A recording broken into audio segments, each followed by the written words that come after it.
Hello, everybody. Welcome back to Game Over Ottawa. Maude back once again, this time joined by Alex Adams from the Hockey News and the Behind the Play podcast. How are you doing tonight, Alex? Really good despite another pretty disappointing loss. I'm really glad to be joined with you and excited for tonight, even though obviously not the result and even just the play from the Senators was pretty lackluster throughout. But I'm excited to be on the show. Yeah, that probably about sums it up how it's like happy to be here, but not too happy to be discussing this game specifically here today, right? Yeah. Um, I guess I do think there's still a decent amount of interesting storylines here, but I guess we might as well just jump straight into like overall thoughts on the game to start it off. Like you said, pretty lackluster performance. I feel like the Sens showed a little bit of pushback in the second period, which was interesting because usually that's the very worst period. But I guess to start things off, it was actually the first period that was probably their worst today, which was kind of shocking. Yeah, no, the first period was a complete dud, and if Corpusalo doesn't make a bunch of big saves, it could have been 2-3 nothing for St. Louis. Yeah, they just were not ready to play. I think it was 11-0 shots to start the game for St. Louis. They didn't get a shot for the first handful of minutes as well for the Senators. So, yeah, pretty pretty terrible first period. And even though as you said, the second period was in a way better, they still gave up two goals and Hmm. essentially went down 3-0. And at that point, even though they had a little rally there in the second period, got Brady Tkachuk obviously got in that fight, changed everything. Kubalik scores quickly after, and then Batherson had a couple chances. Chikrin almost scored at the buzzer to end the second period, but didn't get that goal. Played well in the third period as well, but then give up that backbreaking goal, and that feels like that sums up the Senator season a little bit. Is too little, too late, or right there, but give up a bad goal at the wrong time. And yeah, 11, 13 and 0 is not what we expected from this team. And yeah, just haven't been able to get really off the ground and running and really play consistent hockey all season. It sucks too with that zero overtime points. This is something that's been bothering me a lot this season. I always talk about how this team is completely incapable of making comebacks, especially in the third period. I think it's now 1-12-0 when Yep. trailing after two periods, and it's especially frustrating on a night like tonight when we saw the Leafs erase a 5-0 deficit uh, Yep. just on the other end of the province there. Didn't end up winning the game, but at least you get those loser points, right? So I mean, we get one goal to come from behind in the third period, but only after allowing another one to the Blues. So it's just frustrating, and it's been such a pattern this year with Sens games where it kind of feels like you know what the result is going to be. Definitely Mhm. after the second period, because I think we're also 9-0 when leading after two, right? Yep. And even after the first period as well, it can you kind of get a sense of how the game's going to go, because typically we'll just allow a bunch of goals in the second period, and especially coming into this with the Blues having an amazing record when scoring first as well. And Yeah. then literally never winning when they don't score first. As soon as the Blues got that first goal, I was just like, all right, we're in for a long night. Yeah, I know for sure. I saw that stat that you put out on Twitter before the game with obviously St. Louis winning every game when they score first, and every losing every game when they give up the first goal. But yeah, I've been in the press box, and it always feels like they go down two goals, three goals midway through the second period, and they get a goal back. You feel like, okay, they're coming back, and either they give up the next goal or it always comes short in the end. And as you mentioned, they've only had one comeback win, and or not just win, but just to get points in a game Hmm. going into the third period, which is just terrible. They just haven't been able to pick up those points. As you mentioned, the Leafs, what they did tonight, obviously that's pretty miraculous, but the Sens haven't had anything like that. And it just feels like this team's a bit immature. I don't know what you think about this team, but um, Brady Tkachuk obviously stood up for his teammates, but they just they just aren't there. They're not playing consistent. On the fourth goal, Stutzle's there, doesn't really try to kind of take away the lane for Busnevich, and that's kind of the backbreaker when they were in the game. Jacob Chikrin goes to get his stick. I don't know why. Let's kind of just allow for the third goal. So overall, this team is just incredibly frustrating. As Sens fans, it felt like this was the year where there's optimism, things are changing, and if anything, it's worse than last year, at least in a lot of ways. Just because of those expectations. And, obviously, a lot of people are talking about DJ Smith. I think that's fair to point out, but I would also mention that a lot of it is on the players, right? At the end of the Yeah. day, it's the players. It's not like hockey isn't a game like football or basketball that's more dependent on coaching. It's, a game of luck, effort. So yeah, it just, I don't know. It's almost like it's the same story over again. And, I feel like we're all becoming crazy just with the way these games have been going for the Sens. Yeah, I think you make a good point about the potential immaturity of this team because that's a lot of something that we don't often factor into when we look at like lineups on paper. It's like, okay, we have all these really good young players, so the top 6 is good, the top 40 is good or whatever, but we don't think about how they're all like 23 years old and haven't really experienced winning in the NHL yet. Like as you're saying, Brady Tkachuk fighting and standing up for his not standing up for his teammates, but trying to get his teammates going today. Like that's something that you like to see from your captain. But also on the other hand, for me, it's like fighting their third pairing D and just kind of taking yourself out of the game when you're one of our best forwards or supposed to be one of our best forwards as well. I'm not sure if I want that responsibility to have to be on Brady all the time, especially with a guy like Kastelik back in the lineup. And then we also have McEwen some nights too. Like I get that Brady you probably can't tell Brady not to fight. He's Mhm. gonna find times to fight anyway, but it just I don't know if it's that we need more toughness or we need more leadership in general, but it feels like a lot has to fall on Brady's shoulders kind of in both those categories, right? Yeah, no, I think you hit it on the nail, and I just think there's not that resiliency that a team really needs. If you look at the team and just their age, like outside of Giroux and Tarasenko, and I guess you can throw Kubalik in Hamonic, but they're all essentially 25 or under, right? Like they're I think the Mhm. sixth youngest team in the league. And you notice that, and you talk about Brady Tkachuk, and I was thinking about it is like, oh, this is when his energy and trying to rile up the team worked. But look at what happened on against Carolina, where I don't think that's necessarily the right thing to do. He did something similar against Florida, where he just kind of starts a brawl or starts a fight and kind of losing his composure. And I feel this team doesn't have a lot of composure right now. They don't. They're not able to go down a goal, be resilient, come back in the game, not let it affect them too much, keep pushing. And then when all the weight and the pressure, because they're down 3 goals, they're like, okay, we'll play hard and try to come back. And they have these, like I always say, these like fake comebacks Oh where yeah. they're down 3, like tonight. They're down 3 goals, they score. You feel like, okay, maybe they can get to 3-2, maybe climb back in the end. It's they already dug their grave, right? So um I don't know what will change, but I can tell that the team just seems to be going in the same plays the same way all the time and really needs to gain that composure. And it must be tough for a guy like Tarasenko too. I know you had the article about Batherson, Yeah. and he was quoted as telling that Yeah. story about Tarasenko on the cup run, and it's such a different vibe now. Like going Yeah. from that to this, like that's rough, eh? Yeah, no, Batherson was just like glowing about Tarasenko when I talked to him. And just I don't know, like I don't know what the stories were exactly, but I think it involved a lot of kind of war stories of in a way, just from the playoffs, and then obviously their celebration. But yeah, for Tarasenko, like look at him and Drew. Like those guys have probably been Ottawa's most consistent forwards in a lot of ways, Mm-hmm. outside of maybe Matthew Joseph.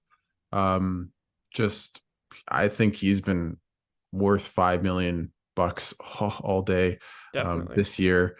Even though he didn't score for a long time, I thought he was playing well. He just couldn't score when he was on with Rourke Chartier. But obviously, coming back home to St. Louis and putting up that dud, I'm sure he's not too happy. And What I don't know if we're there yet, but it'll be interesting to see if this team's out of a playoff spot in March. Is he a trade candidate? Can you get a first round pick for him? I honestly think they'd be in that realm with the way he's played and obviously keeping half his salary. So hopefully that's not the case. Hopefully they turn it around. They win 5 in a row.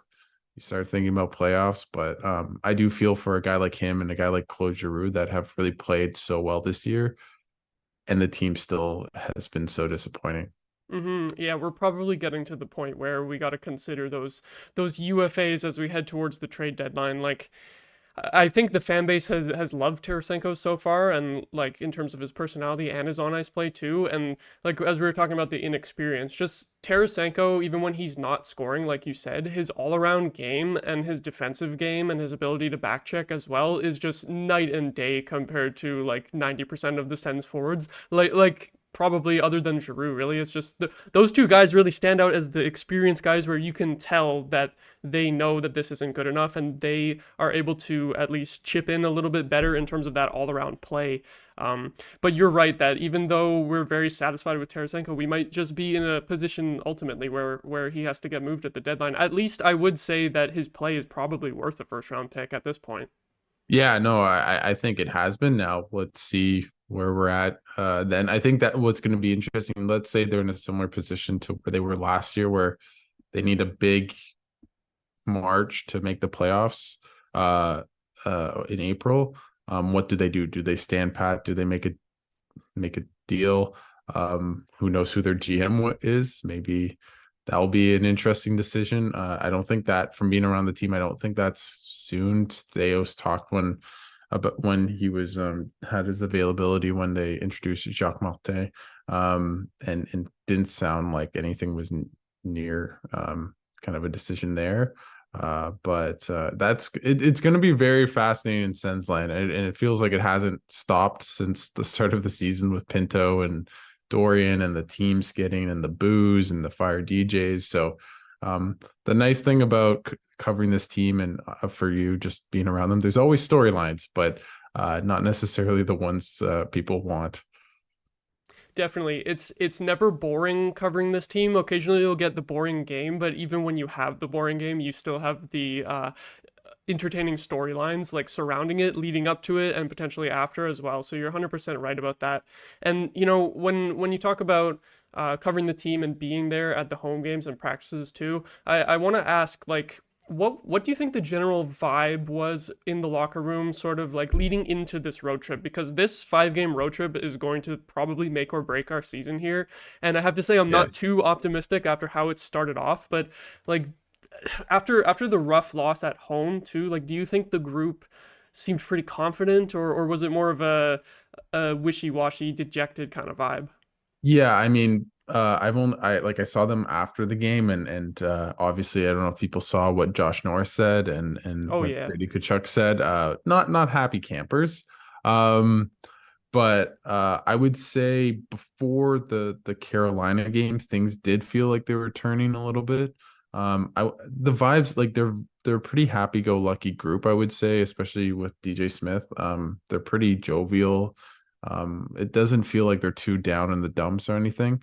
Obviously after a game, like Carolina, they will be, because they're professional athletes. But I'd say the mood's pretty good. It's a very close group, I would say. You can tell there's a lot of guys that like each other. But what they kept talking about was just playing a lot of games because of Sweden. They hadn't really gotten a groove.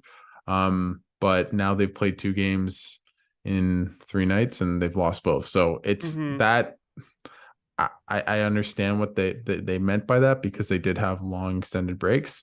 But arguably St. Louis is the easiest team on paper on this road trip, and they put up a dud. It will be really fascinating to see what they do tomorrow night against Dallas, a really good structured team, one of the best teams in the league. And if it's another 4-2-5-1 kind of lethargic game, uh, as you said, this might make or break the season, and it might even be broken by tomorrow in a lot of ways.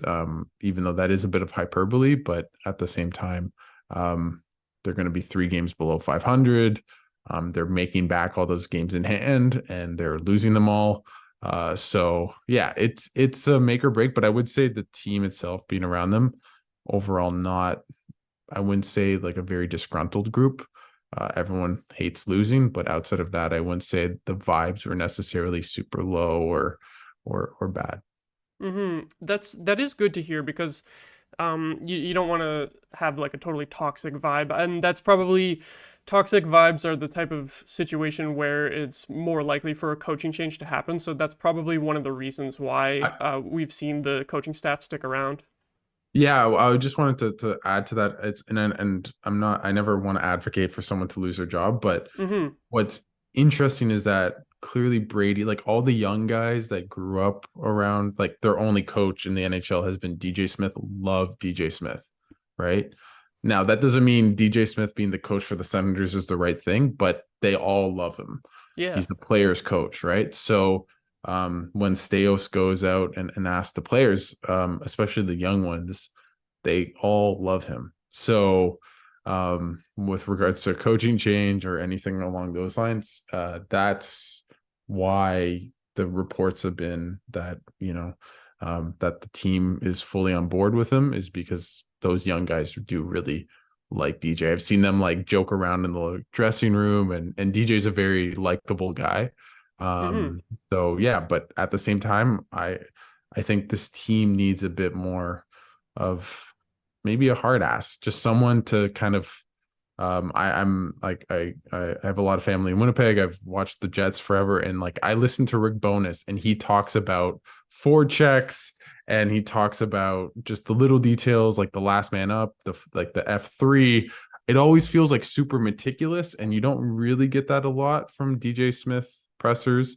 Obviously, I'm not in the room, but I would just like a bit more structure, maybe someone to kind of bench guys, which DJ Smith has never really done, something along those lines.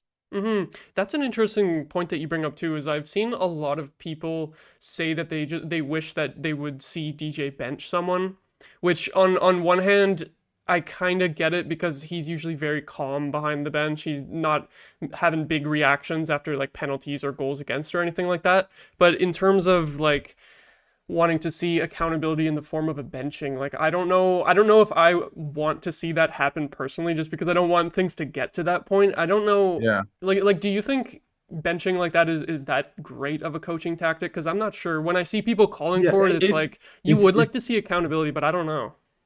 yeah, it's a great question, a great dilemma. Like you look at Calgary, they benched Huberdeau, nothing changed, but I don't know if anything would have changed either way if he wasn't benched, Yeah. right? Um, he's been asked that a couple times in the media availabilities, and he basically said, "I don't have enough. Like I can't really bench guys because or get guys out of the lineup because of just their cap situation." And the That's not injuries exact too. that's yeah, so that's not exactly benching. Um, like obviously tonight he jungled the lines, changed it up, and it seemed to mostly work. Um, but I think it's more just the accountability. And how do you do that as a coach? It is sometimes just benching a guy. Now, I don't think you put Tim Stützle for the fourth goal and say, okay, you don't play the rest of the third period. You might say, hey, you can't play that next shift. You've screwed up or something like that. So I don't know what other forms. And I think what you said is right, is like, what can you kind of do at a certain Mm-hmm. point? Like, is this helpful? Are you just making Tim Stützle less effective and less um, ha- allowing for less confidence in his game because you benched him and it's a public humiliation, right? You don't want like a Daryl Sutter kind of thing kind of arrive in Ottawa. So it is an interesting conundrum, and but I think it's more maybe the details and just focusing purely just on their defensive game, honestly, because they can just be a complete mess in their own end. It's tough because in terms of that defensive play, like the last few games before the Carolina game, it seemed like we were seeing a decent amount of improvement with that, especially the 5-on-5 play, because obviously not really with the penalty kill. But it seems to have kind of taken a step backward in the last couple games. I feel like I don't know what to make of it. It just seems like this team goes on 2 to 3 game stretches where they'll look pretty good overall, and then they'll have these 2 to 3 game stretches where it's just nothing's clicking whatsoever. I guess on the defensive side of things, like what do you make of these constant breakdowns? Especially we can frame it as the second period too, because we hit I think 40 goals against in second Yes, periods today. yes. We hit 40 dead on the nose, so it's like and like the last game when I came on the show for Carolina, I'm like, how do I even analyze these second periods where like what is it about the second period that causes all these goals against? It seems like a weird almost anomaly to me. I wouldn't say all of it is the Senators' terrible line changes, but it is definitely some of it. Like I wrote about this the second period woes, and you said they're at 40 goals allowed. They have 19 goals allowed in the first and third period, so they have more than double the goals allowed in the second period alone than the first and third period, which is just like I don't know if that's ever been done before at this time in the season. I do think the line changes. I don't know, like it's the NHL. You think it can't be that hard at a certain point to know how to when to line change and get off the ice and on the ice properly. But you look at the Mitch Marner goal that kind of changed the tide of the game in the Leafs game to get them back in the game. Obviously, Sebastian Aho yesterday or on Tuesday, sorry, had a 2-on-0 leading to a Seth Jarvis goal. Those are the clear ones. But I don't know what it is, but I would say what we talked about earlier is probably a lack of composure and sometimes just a lack of resiliency and just not being ready to play. And I don't know what to do, but it is a problem. Like you just look at like tonight, they were only down 1 goal. They could have easily come back in the game, and they just pull up a dud for the first 10 minutes, and then the rest is history. So I don't know what the solution is, but it's a clear problem that needs to be addressed. And for to some degree, it's definitely the line changes that have just been atrocious all year, and they've been burnt many times. Mm-hmm. Yeah, I agree, and I think maybe it ties back to what we were talking about earlier about immaturity and inexperience, because it's a lot of these stretches of play in the second periods where the goals happen in clumps. Like today, it was like you were saying, totally winnable game. We're only down one, and then 2 goals in a 3 minute span, and we've had much worse uh, goals closer Six together, like in goals the in Carolina game, six obviously. seconds in Yeah, 6 seconds against the Islanders. Yep. yeah, 6 seconds. Oh my god, I forgot about that Yeah. one. Yeah. God, like it seems like they can't really stop the bleeding, and they get kind of rattled after something doesn't go their way, right?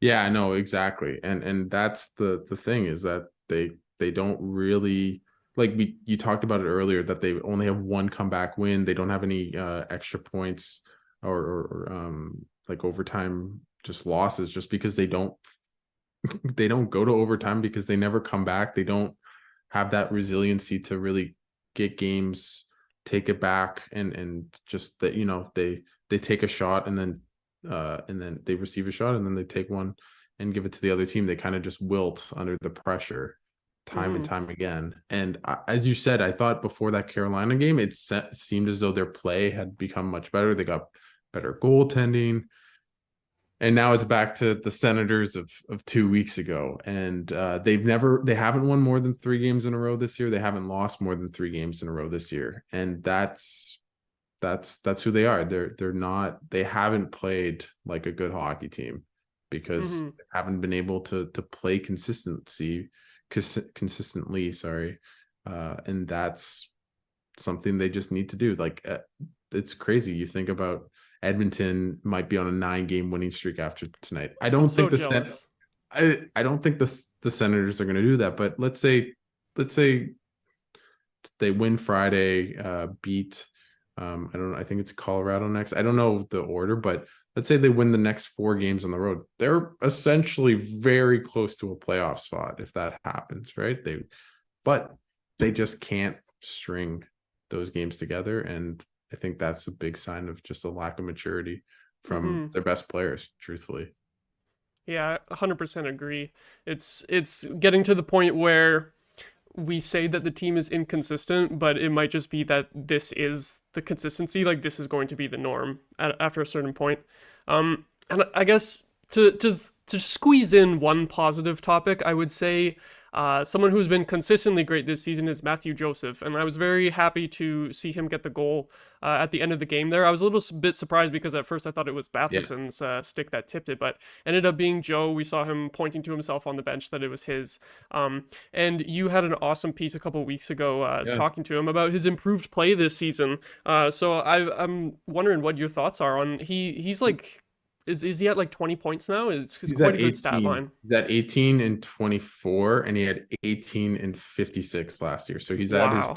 total from last year already. Hmm. He doesn't just being around him, he doesn't like to be reminded of his season last year. Makes And he's sense. talked about how he was basically alien the whole time. He battled injuries throughout last season. Yeah, I think he just feels really confident.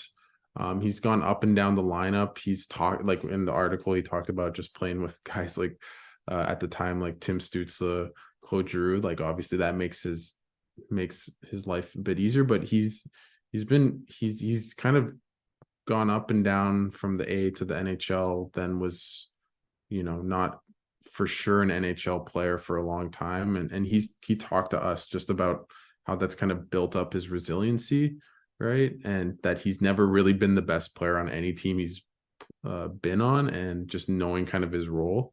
And I think he's been the most consistent player. And we think about how poor the Senators have been at back checking. Matthew Joseph has been amazing all season. He had that breakaway or kind of like semi breakaway I think it was in the third period. Yeah, when Uh, he stole it at the point, right? yeah, right. And like, how many times has he done that? Now he doesn't necessarily have the skill of Tim Stützle to score on all those chances, but just the fact that he's getting them all, and you can see the output that he's had, it's pretty phenomenal. And he's a really hard worker. He has a big personality. He likes to talk off the ice. He's very chatty, and a nice guy, but a very hard worker. And it's nice to see a guy that just puts in the work and kind of gets rewarded. Yeah, I think he seems like a really great guy. Everyone's really happy for him, and I'm really happy that he's been able to get moved up the lineup this season because last season I felt like even though it was a rough one for him, he was like constantly uh in the bottom six with some other players who also don't necessarily have that much of offensive skill. Whereas this year, he deserves to be moved up in the lineup, and since he has been, he like pretty much makes whatever line he's on better too. Like he's like the straw that stirs the drink, which is Yeah. surprising. Yeah, and like a bunch of the lines that he's been on, if you go on like Money Puck, or like their Corsi numbers are like very, very good. Like he's just always, whatever line, as you said, he's been on has been good. And even like tonight, like they put him with Greg and Batherson, and all of a sudden they're getting chances. And when you can put him with some decent skilled players, he'll really elevate. It's just he can't elevate a lineup by himself. Like last year, he was playing with Dylan Gambrell, and no offense to Dylan Gambrell, but I don't even know if he's an NHL player, right? So now he's playing with, as we talked about, Stützle, Greg, Batherson, Tarasenko. Just he just creates a lot of chances and plays really hard and retrieves pucks very well, forechecks very well. So he's been a really, really good addition. And that 2.95 million that we were talking about this summer, that was an untradeable contract. I think now we might get close to a first round pick, Oh yeah. if the Senators elect to trade him, but I don't think they will, because if he gets anywhere close to on a rate of 18 points per in 24 games, which would be what, like 50, 60 points, very much worth 2.95 million. So and they have him signed to that for another 2 years as well. So good for him. Yeah, talk about turning your trade value around so quickly too, because the rumors were that it was going to cost like a pick along with Joseph to And move teams that are asking for a contract. first round pick. Yeah, that's horrendous. Like I get that he had a rough year, but even at the time I was like that seems like too much because he was still a valuable player even if he's only scoring like 25 points in the whole year. He's still valuable even if maybe a little overpaid. So thank God that move didn't happen. I'll put it that way. Yeah, exactly. And yeah, so but good for him. And It will be. I think another thing like on that is like Batherson has looked much better. I had a little feature on him, but he has I think now 17 points in his last 17 games. So he's really looking more like the pre-injury from Aaron Dell. Shall we forget in 21, 22. So that's been a nice little bright spot. I still think Corpusalo's actually looked pretty good the past couple games. He's given up 4 goals, but again, I wouldn't really say any of them were really his fault. Yeah. I think their goaltending's actually kind of come back to at least league average. Getting they're not getting games where their goalie just stands on their head and wins, but um, at the start of the year, it felt like everything would go in, and now it seems like it's just evening out. I did talk to Corpusalo about where he felt his game was ahead of the Columbus game, and he said, "I feel good, but I don't like giving up 3 or 4 goals every time." So Hmm. hopefully that can stop for him. But I think the goaltending's kind of rounded up into shape a little bit of late. Yeah, I agree, and it must be tough mentally for the goalies. Like Corpusalo said, when you're giving up so many goals a night, even though you're still playing really well. Like every time I see anyone criticize the Sens goaltending, sometimes it is fair, but other times you see people like on the outside just like looking at the save percentage totals and being like, "Well, that's not good enough." It's like, well, did you watch the goals against? Like usually it's not our goalie's fault. Like 80% of the time, I feel like so it must be rough mentally on the goalies too, eh?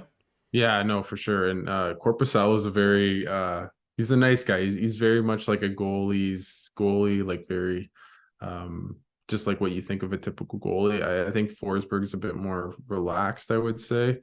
Um, but they have a very good partnership. I don't know if people know, but like they played in the AHL and won a Calder Cup together. Yeah. I think in 2016. I could have the year wrong. In Columbus.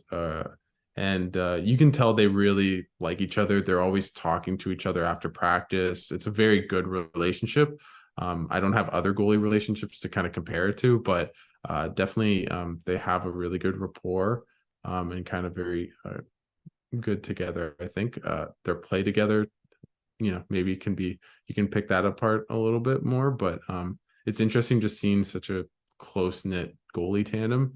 And I wonder what that's like for a lot of goalies around the league because it's becoming a tandem position where you rarely see a goalie get more than 60 starts unless it's like a Connor Hellebuck or Andre Vasilevsky type goalie. Hmm. I think that's a good thing too, because you really don't want to be overworking these guys. And also from like a salary cap perspective, if you are starting a goalie like 70 games a year and he's winning all those games, you're going to be paying him like 10 million, like a Bobrovsky type deal. So Yeah. it probably allows for more flexibility from teams where you got to have two guys, so you can't have one guy making too much.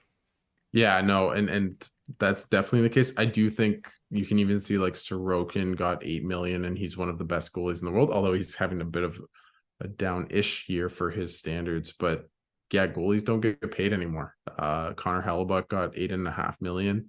He's probably not getting that anywhere else for 7 years, right? So I think the goalies, like what Corpusalo is making 4 million, Forsberg's I think 2.5 or 2.75. So you're paying $6 million to your goalies, give or take. That's not too bad. And obviously Corpusalo is here for a long time, but even Forsberg has 1 more year left on his deal. So um, I'm interested to see Mad Sogard going forward. He was playing really well in Belleville, got hurt.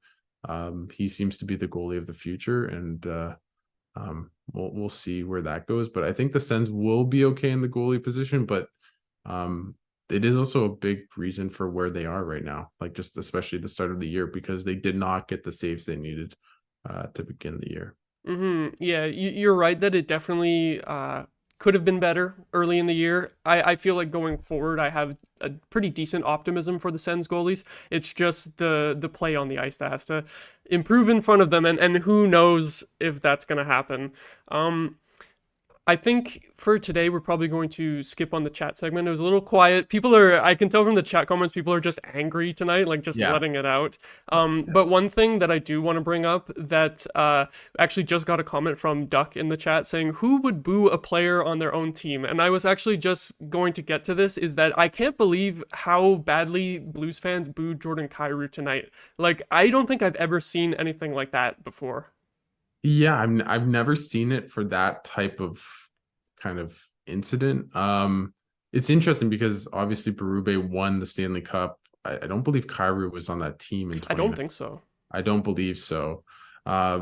And shout out to the St. Louis Blues fans for just knowing that comment like that came out today, and then reacting to it. Like that's some elevated fan That's behavior. a fan base that's passionate and paying attention. They sure haven't checked out on the season yet. No, and I wonder when the buck stops at Doug Armstrong because he is I don't know if this is true, but he might be the longest tenured GM. He's been there since 2008, which is pretty Oh crazy. wow, I didn't Um, realize it was that long. yeah. So I don't yeah, so I would have to think about who else is on that list, but he's one or two. Yeah, just I'd imagine like what Senators player would get booed. Maybe Kachuk after those comments. I get what was it like a month ago when he kind of called out the fans. I could have seen that, but yeah, You know, the closest thing I can think of is Sergei Gonchar in 2011. I think it was. Do you remember that? yeah. But that Vaguely, wasn't even like any comments or anything. It was just because people thought that he was playing poorly, and then he shut them all up with his play because he was really good after in the he next was year after really that. good. He Yeah. was really good in the Senators jersey. That's one of like the best Senators free agent signings ever. Oh, for sure. And that it's a low bar, but I would say it'd be in what I'm trying to think of who else like is up there for best Senator signings. But I feel to like Clark MacArthur as well is probably in my top five. he was really good for a couple years. Tarasenko, if he He stays could for be. longer, he could be just the way he's been playing. But I do think that the Sens, to kind of change topics a little bit, will get more free agents. I think people like to be in Ottawa. I think the group is very fun to be around, and I think that's some room for optimism. I don't think we have a Winnipeg Jets situation where no one wants to go to them, or even maybe even the Calgary Flames with what's happening there in their stadium as well. So I think there is optimism. It just feels, I don't know how you feel about it, but it feels as though it's just this huge delayed gratification. Like eventually they'll actually become good. I'm not Mm-hmm. too worried, but it should have been even arguably last year that they were a playoff team, and now we're probably going to look at 2025. But to answer the question, that is one of the craziest things to see their own. And I think he got an assist at least tonight. So I think it would have been really funny if he scored just to see what the crowd reaction was going to be. Like, do you cheer the goal and then boo when they announce his name after or something? Because they well, booed when he got a penalty when the announcer yeah. announced that. Well, I thought at first I thought it was like a Zoob type where it was like Kairu. Oh It yeah. was at first, but then I realized it wasn't that because then they did it when he went to the penalty box. That was my kind of hint, but I thought it was more like a Zoob thing, which would have been even cooler. But no one will take Zoob from the Sens fans, so Yeah, no, they can't do it like us. yeah, But yeah, I guess to wrap it up, hopefully we can get some better games on this road trip, eh? Um, we don't want to see the team coming back to town like just totally out of it. I'm hoping that they can at least stay afloat, and hoping that the vibes around the team will remain pretty high, like you said, even though it's been a rough patch here. yeah, no, totally. I do think they'll turn around because I just feel they'll just find. I feel just watching this team, they're just going to be close to 500, win a couple games, lose a couple games. So, but it is, as you said, to kind of start the show, this is a make or break road trip. It feels as though they're cracking, but let's see if they, completely break all the way. Mm-hmm. Yeah, so Dallas tomorrow night. My co-host Charlie will be covering that one here on STPN. Before we go, would you like to plug where the people can find you, Alex? Yeah, but I'm at Behind the Play podcast. I think we don't know for sure, but it looks like the pod father of this network might be coming on Behind the Play. So check out, maybe have Steve Dangle coming on the show in the next couple days. I have Tara Sloan as well. You can find all my stuff at the Hockey News when it comes to the Sens. So feel free to follow me at Alex BTB, which is just the acronym for Behind the Play on Twitter. And yeah, check out all my stuff. Always send me a DM if you disagree with an article or anything like that. Always love enjoying kind of interacting with people. So and thanks again for having me on. Yeah, thanks so much for joining. It was an awesome episode. That's you're a man of the people there, leaving your DMs open, eh? There you go. Yeah, no, I am. I am. I can take it all. I'm good that way. For Yeah. sure, for sure. But I'm sure you probably don't get too many arguments. No, not too many. Not too many. I feel like the fan base is pretty much in agreement with most things right now. So Yeah, there's no like divided player or it's like everyone wants DJ Smith fired, which like I understand why the fans do to some extent. There's no player like dramatically underperforming. It's just despair. That's the key word. yeah. It's just despair. So we're hmm all in it together. we are. Hopefully less despair coming up for the Sens.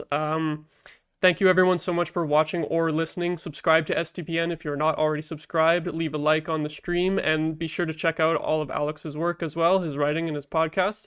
And yeah, have a good night, everyone.